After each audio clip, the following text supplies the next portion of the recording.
बहुत ही अच्छे music director Golu Gautam ji बनाए हैं। गोलू जी आइए, गोलू जी आइए। और 5 दिन में 1 लाख रील बन गया। बहुत बहुत खुशी मिला और आप सभी का प्यार मिला। भैया पैसा दीजिएगा, आइए। सूरज भी अब पैसा नहीं दे रहे हैं हम लोग को, आने में मक्खी चूस हो गए हैं। 2-2 हजार का तेल जला है, कौन देगा दीजिए पैसा। सब हमने दे ले जो तुम पहन ले।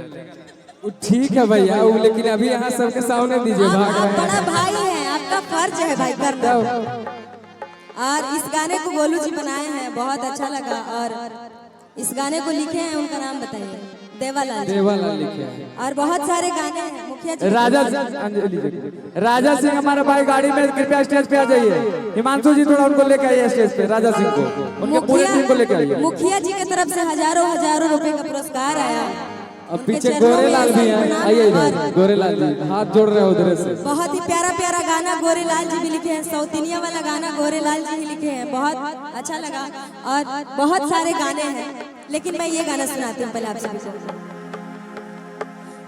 गाया से मौजनुआ के हमारा पटना रे फर गइले बा। और जितने भी कैमरामैन हैं, हम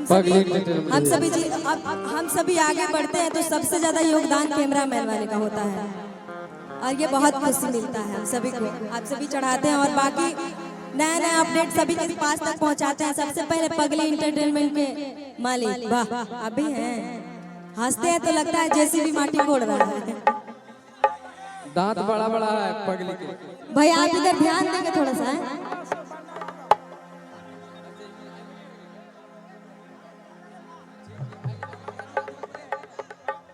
और प्रकाश जी भी आ गए हैं तो उनका भी स्वागत। हम चाहेंगे म्यूजिशियन वाले भाई आप थोड़ा सा ध्यान दे दीजिए बस।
बहुत बहुत रुपए का पुरस्कार। साज भीड़ से सब लोग हट जाइए भैया, अभियो तो कम से कम हटिए, हट जाइए। कलाकार से नजर मिलने दीजिए बजाने वाला को।